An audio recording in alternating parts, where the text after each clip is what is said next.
몇 명 들어왔어? 120명 들어왔습니다. 120명? 네, 많이 들어왔다. 네, 100명 넘는 거 처음 봅니다, 저도. 야, 많이 들어왔다. 네, 그래서 낙찰가가 낙찰가.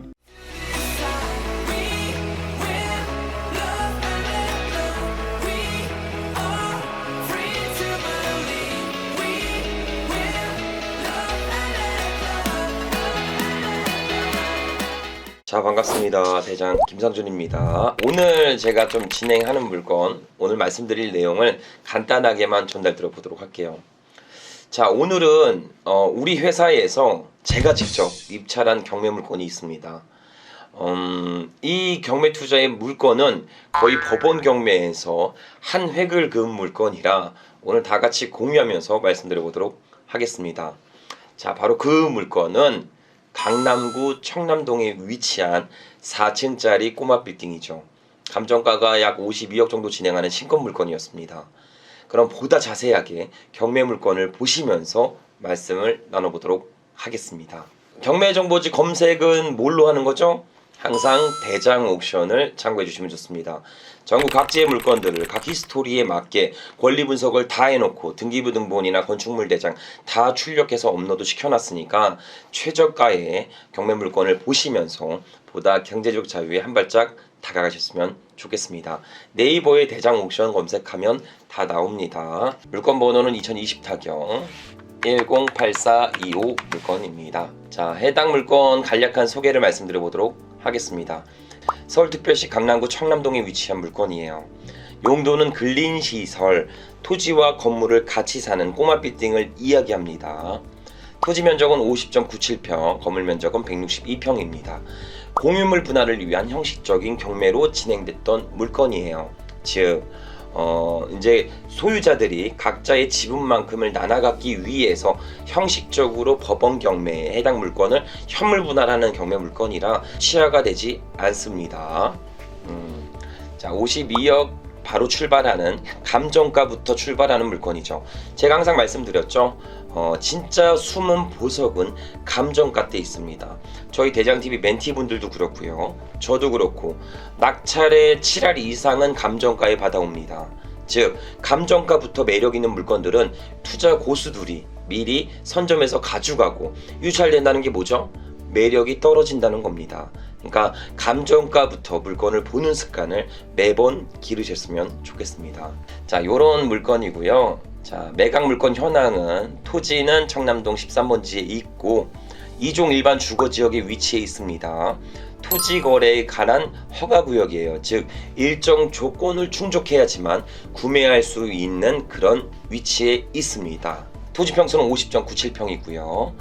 토지 감정가만 44억 9,800, 약 45억 정도를 감정했죠. 자, 건물은 지하 2층부터 4층까지 옥탑 근생시설까지 있습니다.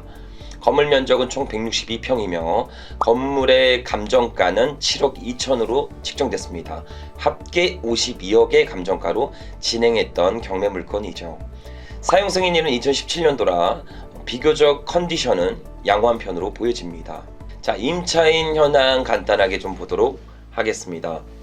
자, 임차인 현황 보면은 총 6명의 임차인이 보증금 4억 8천에 월세 1,760만원에 지금 현재 임대차를 구성하고 있습니다. 조사를 해보니까 최소 2천만 원 이상은 해당 건물에서 임대료를 받을 수 있는 그런 경매 물건이다 라고 보시면 좋습니다. 현재 해당 경매 물건의 임차인들을 조사해 보니까 이렇게 와인바도 운영을 하고 있어요. 이거 한번 볼까요? 와인바가 이름이 청담 니은인데 이렇게 있는데 이 이미지들을 보셔도 아시겠지만 굉장히 홍보가 잘 돼 있고요. 활성화가 많이 되어 있는 곳입니다. 그러니까 지금 해당 건물에 임차된 임차인 중 한 명을 제가 말씀을 드린 거예요. 보시면 이렇게 파스타도 그렇고 뭐 와인도 그렇고 샴페인도 그렇고 내부 인테리어도 굉장히 잘 돼 있죠. 내부 인테리어도 굉장히 잘 돼 있는 그런 위치에 있는 바입니다. 와인바 지하에 있어요. 지하에 비교적 홍보가 잘 돼 있습니다. 찾아보니까 비교적 홍보가 잘 돼 있고 해당 물건지는 인터넷에 여러 후기도 있고 감각적인 인테리어를 통해 방송, TV 촬영 장소로도 활용되었던 곳입니다. 하지만 현재는 경기가 좀 불황으로 접어들면서 잠시 휴폐업 중으로 보였어요. 그리고 권리금을 거의 받지 않는 상태에서 매도를 하고 있는 것도 저희가 확인을 했습니다. 그 외에 이 해당 경매 물건지 모든 임차인들이 뭐 다양한 업종들을 포진돼서 운영을 하고 있어요. 뭐 꼬치집이나 해산물 레스토랑, 코스 요리 등 객단가가 최소 10만 원 이상 되는 임차인들이 포진되어서 현재 임대차를 구성되고 있습니다. 자, 입지도 한번 볼까요? 압구정 로데오역, 강남구청역, 그리고 청담역 사이에 껴있는, 그리고 청담 로데오 거리나 명품 거리에 바로 근접되어 있는 그런 희소성이 있는 위치를 보유하고 있는 곳이기도 합니다. 자, 해당 위치는 청남동 달동네로 불리면서 크게 주목받지는 못했습니다. 하지만 최근에 근생 건물들이 막 우후죽순으로 생겨나면서 카페, 스튜디오, 와인바 등 점점 거리가 활성화되고 있는 그런 위치에 있는 물건입니다. 이번 입찰에 참여하게 된 계기도 이런 이유들 때문이죠.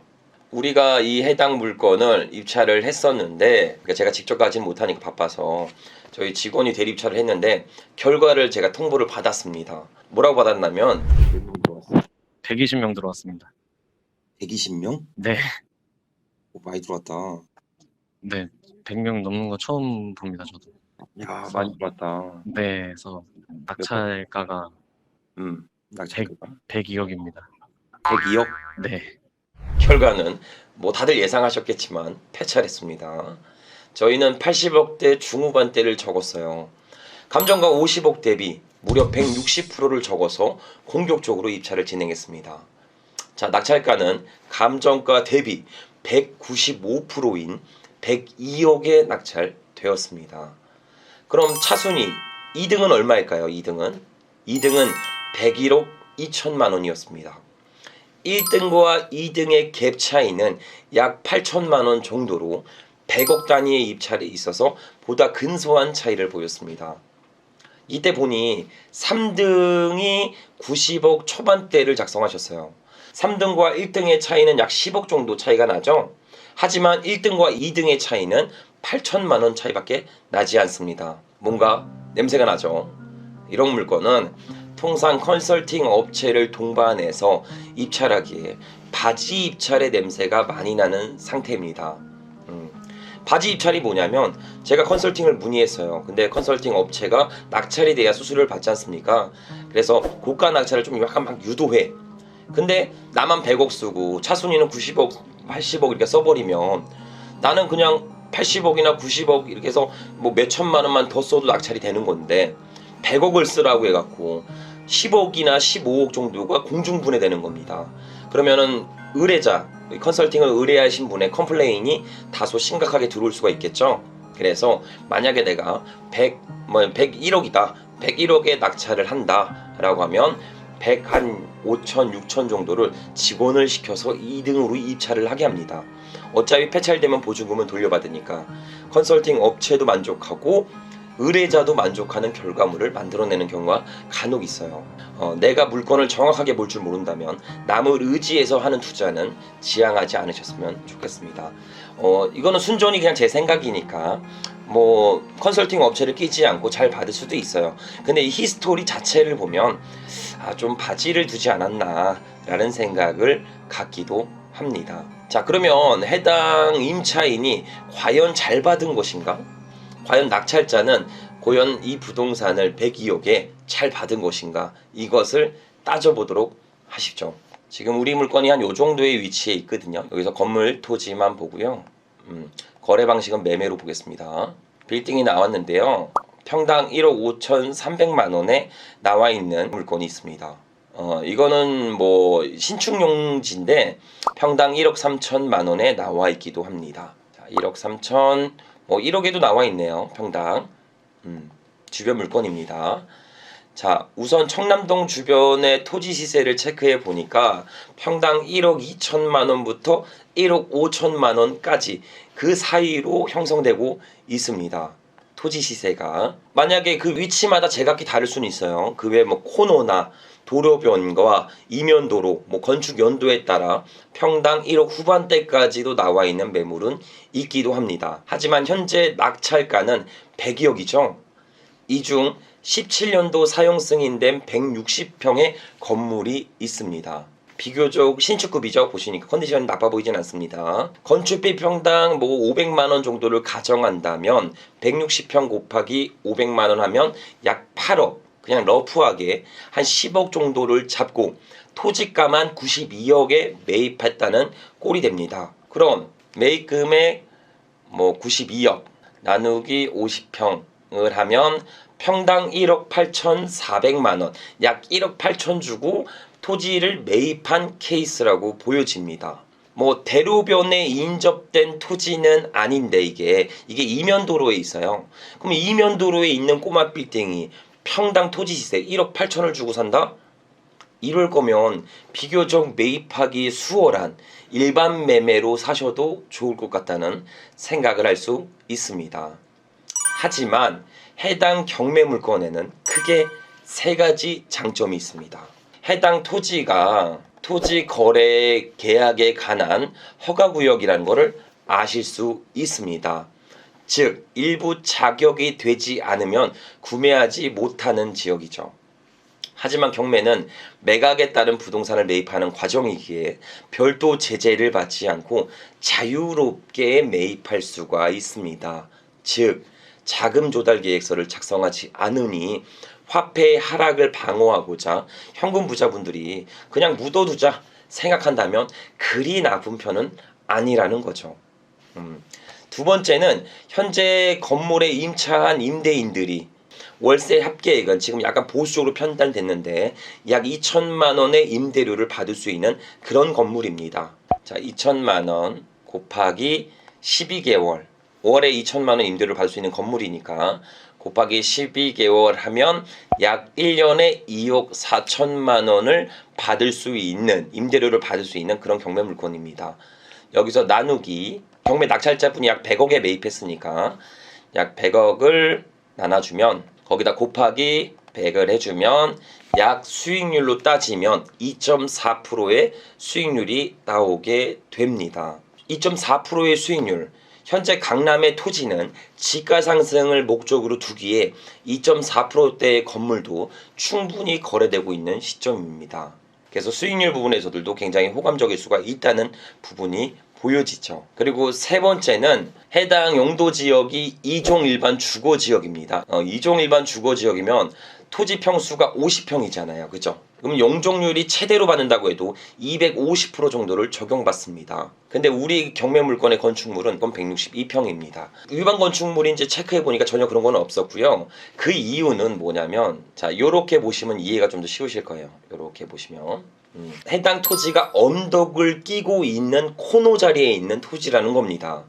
자, 지하는 용적률의 제한을 받지 않기에 보다 수익성이 높은 건축물을 들어 올렸습니다. 코너 자리에 지층을 끼고 있는 토지, 사실상 희소성이 높으며 추후 가치는 더욱더 높아지죠. 그러니까 여기 부분이 지층인 거예요, 이쪽이. 근데 이게 지층이 아니죠. 이쪽으로 걸어오다 보면 여기는 1층이에요, 1층. 이렇게 내려가야지만 얘가 지층이란 말이야. 근데 여기서 이런 부분에서 지층을 한 개층이 더 있으니까 걔는 또 지하 2층으로 표기돼. 그러면 사실상 여기서 걸어오다 보면 걔는 그냥 지하 1층인데.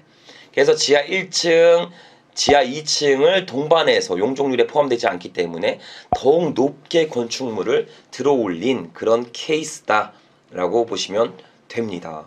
자, 총 요약해보면 토지 허가 규제에 대해서 보다 자유롭고 강남의 2% 중반대의 임대 수익률, 거기다가 토지가 가지고 있는 희소성까지 총 3가지 장점을 가지고 있습니다.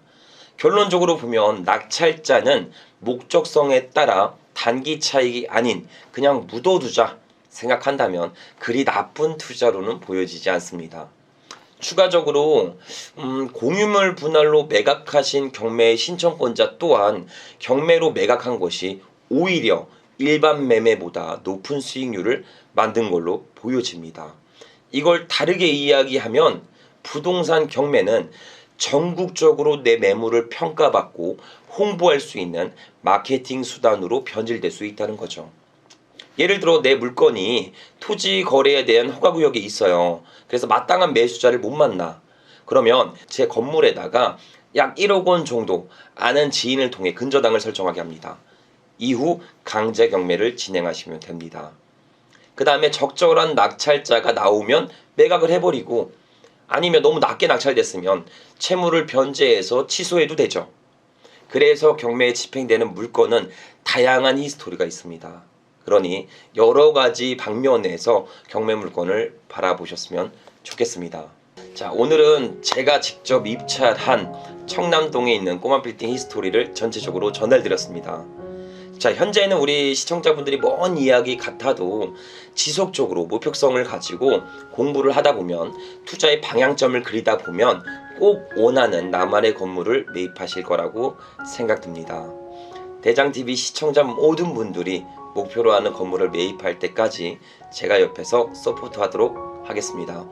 오늘도 긴 영상 시청해주셔서 감사드리며 앞으로보다 현실적인 영상으로 보답드리도록 하겠습니다. 감사합니다. 뭐부터 해야 할지 몰라 무조건 대장님 보고 있어요.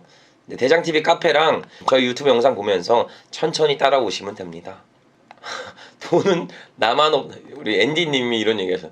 돈은 나만 없다더니 그 말이 맞네. 아닙니다. 계속 물건을 보면서 투자를 통해 인사이트를 키워나가면 충분히 앤디님도 저런 경매 물건을 투자할 수 있는 점 꼭 포기하지 말고 진행하셨으면 좋겠습니다.